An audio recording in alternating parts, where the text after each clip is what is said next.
E cá estamos de volta para falar mais uma vez sobre filme nacional. Dessa vez lá do Minas Gerais. Lá de Minas. Um dos polos mais interessantes do cinema brasileiro atual. Com certeza, concordo com você. Faz tum, tum, tum e a menina dança.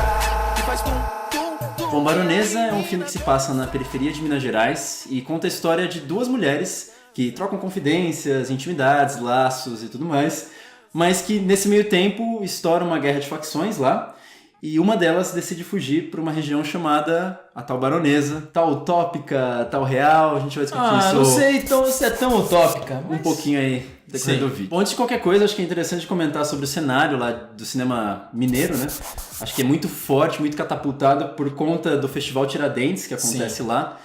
E é um cinema que ele tem uma estética muito de trabalhar nessa linhagem do cinema de ficção, cinema de documentário, não se entender muito bem. Também tem um cinema um pouco outro. mais experimental. E outra coisa que eu acho validíssimo é porque a gente sabe que na maioria das vezes as pessoas que produzem cinema no Brasil são pessoas com dinheiro. São pessoas abastadas, pessoas com dinheiro. E o legal é que lá são pessoas que às vezes vêm da periferia ou que não tem grana nenhuma pra fazer cinema. Mas mesmo assim ainda consegue produzir coisas muito melhores aí do que produções aí que são caríssimas, né? Exatamente. E não só pessoas que vêm desses lugares vão contando histórias dessas regiões. Porque, por exemplo, a gente vai ver um Globo Filmes.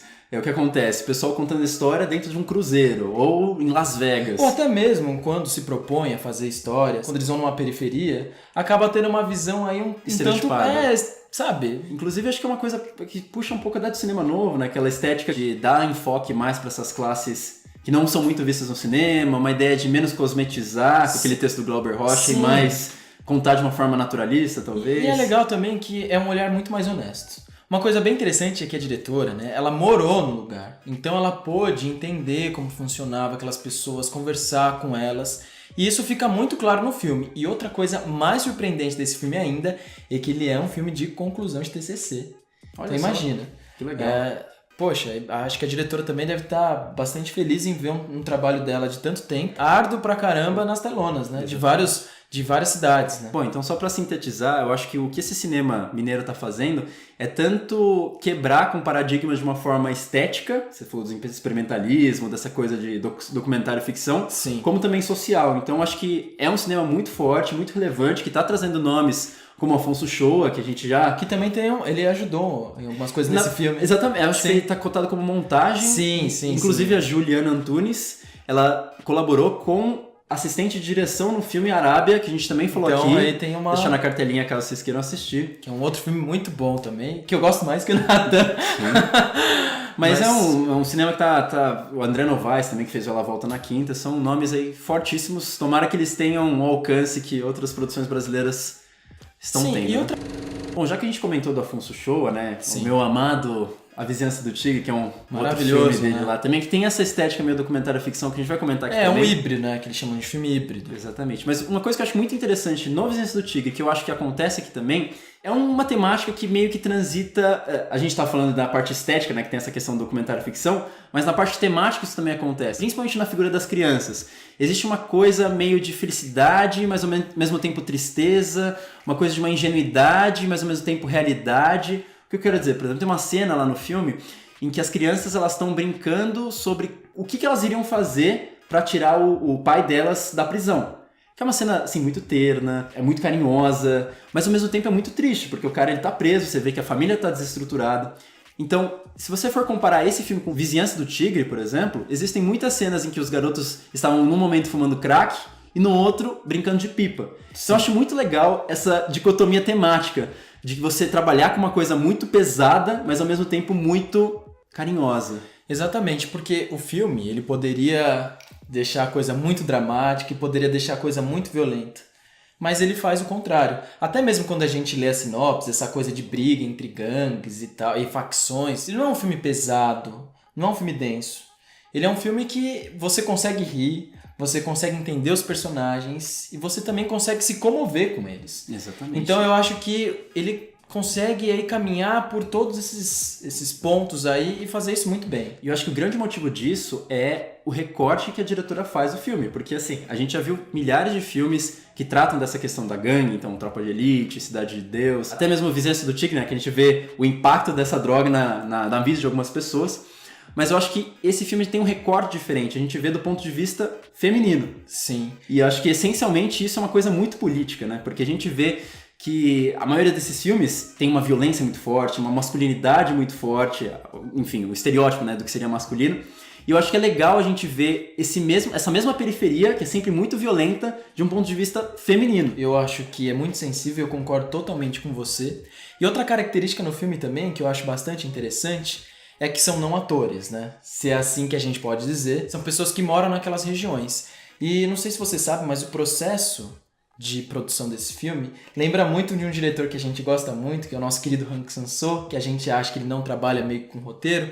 E nesse filme foi muito semelhante, porque a diretora ela fazia o quê? Ela fazia tópicos, ela colocava a câmera, explicava mais ou menos os tópicos para as personagens e elas iam aí desenvolvendo o assunto até conseguir chegar num recorte interessante para conseguir passar o que ela queria da cena, né? Então, olha, você vê que é um processo bastante orgânico, é um processo em que ambas as partes podem ali contribuir. Exatamente. Então, isso se dá muito por essa visão sensível e honesta mesmo sobre o que o filme quer dizer, sabe? Exatamente. Mas eu queria voltar mais uma vez para a questão do feminino, porque eu acho que essa talvez seja um dos pontos mais importantes desse filme. Eu tinha comentado que, por exemplo, ela quebra com o estereótipo da periferia, de ser esse lugar violento, masculino, mas ao mesmo tempo, qual que seria a ideia que a gente teria de feminilidade no cinema, enfim, toda aquela coisa estereotipada de mulher romântica, ou enfim, sedução. Eu acho que aqui não. Mesmo você tendo um ponto de vista feminino, você não tem esse estereótipo de mulher. É uma mulher que ela é muito forte e que elas funcionam por si só, elas têm aquele teste Bechdel, né? Sim. Elas conversam entre si, em vários momentos elas discutem questões que são próprias delas e que em nenhum momento vai tocar um homem. E quando tocam, elas têm o controle sobre aquele homem, né? Sim, e é uma discussão que existe muito hoje dentro do cinema, mas não só no cinema, sobre a questão da representatividade, do local de fala, né? Quando uma mulher dirige um filme, o olhar que ela tem sobre aquilo, né? É claro que eu acho que se um homem fosse dirigir esse filme, ele teria um olhar totalmente diferente. É claro que a gente não pode dizer que um homem não pode dirigir tal filme ou não pode falar sobre tal assunto. Mas você percebe aí como é importante você ter um olhar de uma mulher falando sobre outras mulheres, né? Não, exatamente. Tanto por isso, o que eu tinha comentado de sempre o homem, essa questão da gangue tá meio que na periferia desse mundo delas, eu acho que talvez o único momento em que isso chega até elas é quando tem uma cena de um tiroteio, mas a gente sempre vê do ponto de vista delas. Então, o filme inteiro é amparado nas conversas. Então, por exemplo, a conversa não vai ser sobre um sexo com um homem, vai ser sobre a masturbação delas consigo mesmas. Sim. Que também é muito interessante se a gente for pensar na ideia de arma. Aquele objeto fálico que é sempre muito vinculado à ideia de homem. Nesse filme, as únicas armas que aparecem no filme, tanto na dança lá, que elas fazem um aeróbico lá, fazendo metralhadora, quanto na cena inicial, que ela tá dançando funk, né? É como se fosse uma arma de libertação dos próprios corpos, né? Como ela detesse o poder, tivesse a sexualidade como própria dela mesma. E uma coisa bem interessante é que o filme ele já começa com funk, né? Que já é um gênero musical que as pessoas têm bastante preconceito. E segundo, que é uma mulher dançando funk. Mas a forma como essa mulher dança, ou a forma como ela foi filmada, não é uma forma sexualizada da mulher.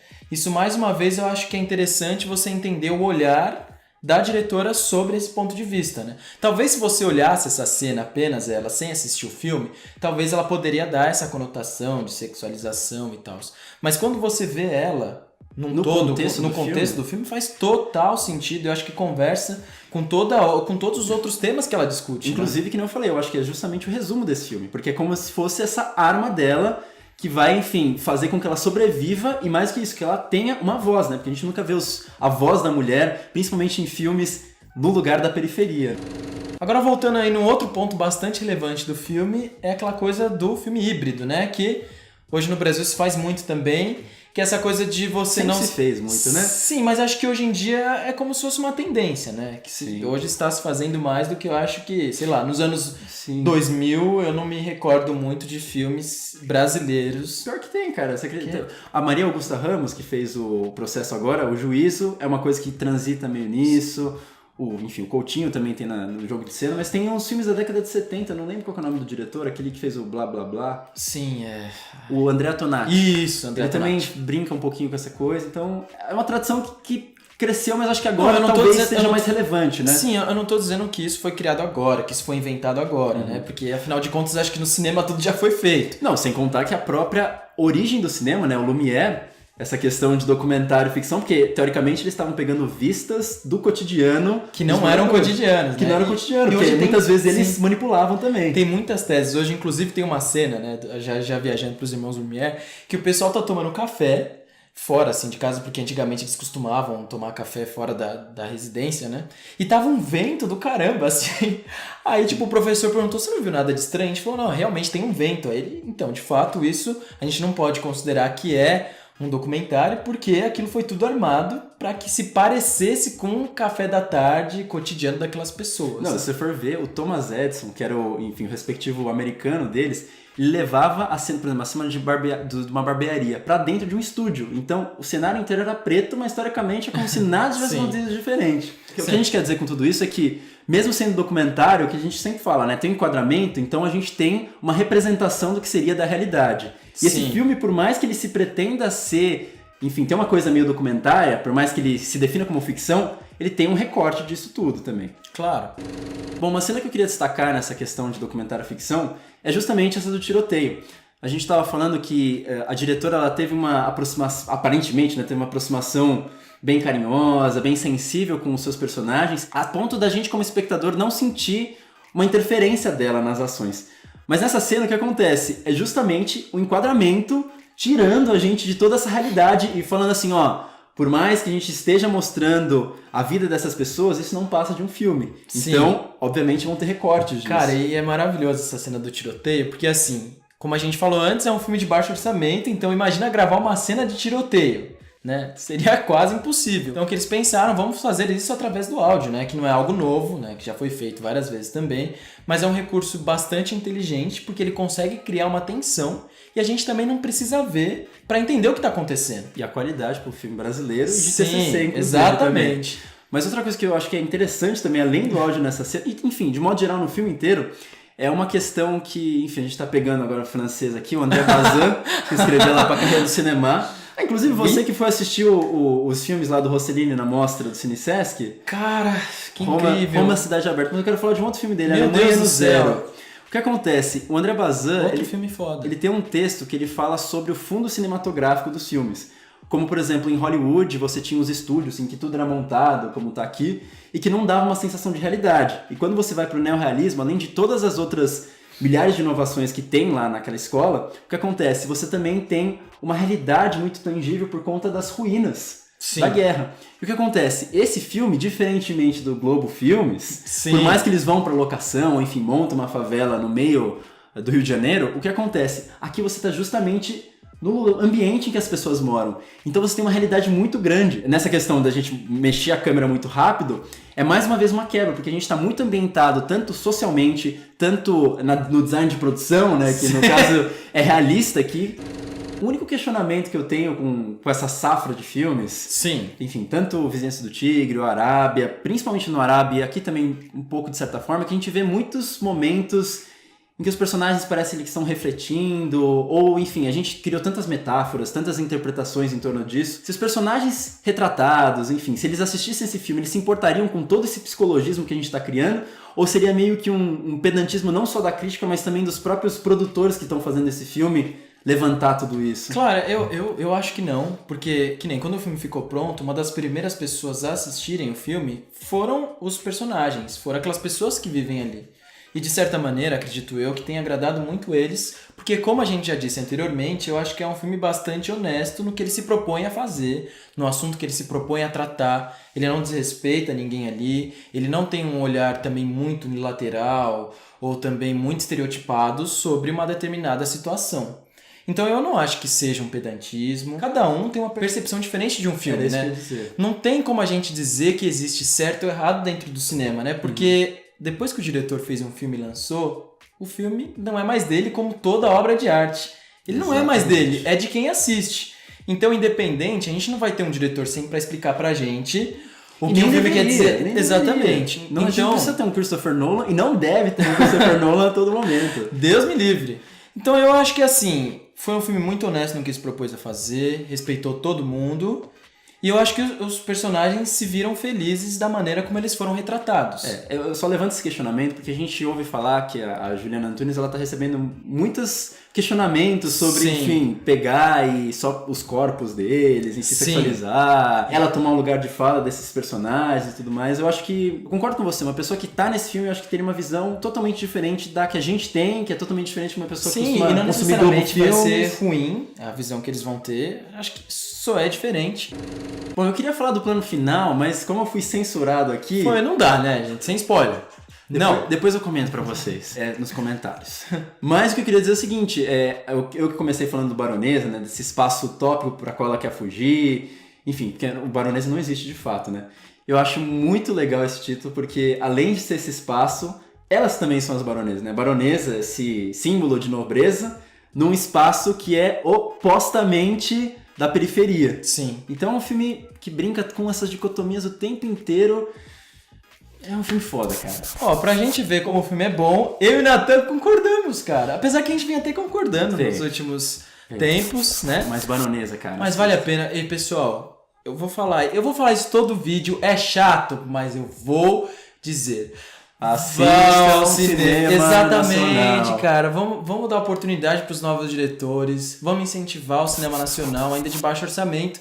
Porque como eles também, a gente também quer produzir. E aí espera que nosso filme também um dia chegue lá, sabe? Só pra dizer o seguinte, os 2 melhores filmes que eu vi esse ano foram brasileiros. Olha Tanto só. O Baronesa, de hoje, quanto o Auto de Resistência. Tá vendo? O cinema brasileiro tem cinema de gênero, tem cinema Documentário, híbrido, tem documentário. Então assim, gente, não tem desculpa pra tem falar bons que filmes também, né? se vocês me encontrarem em algum lugar algum dia e vier falar que cinema nacional é ruim, vocês vão arranjar uma treta feia, hein? Porque tem filme bom. Só basta você aí ter um pouco mais de engajamento e sair um pouco da zona de conforto, né? E é isso. Um abraço. Espero que vocês tenham e gostado até desse mais. vídeo e até a próxima.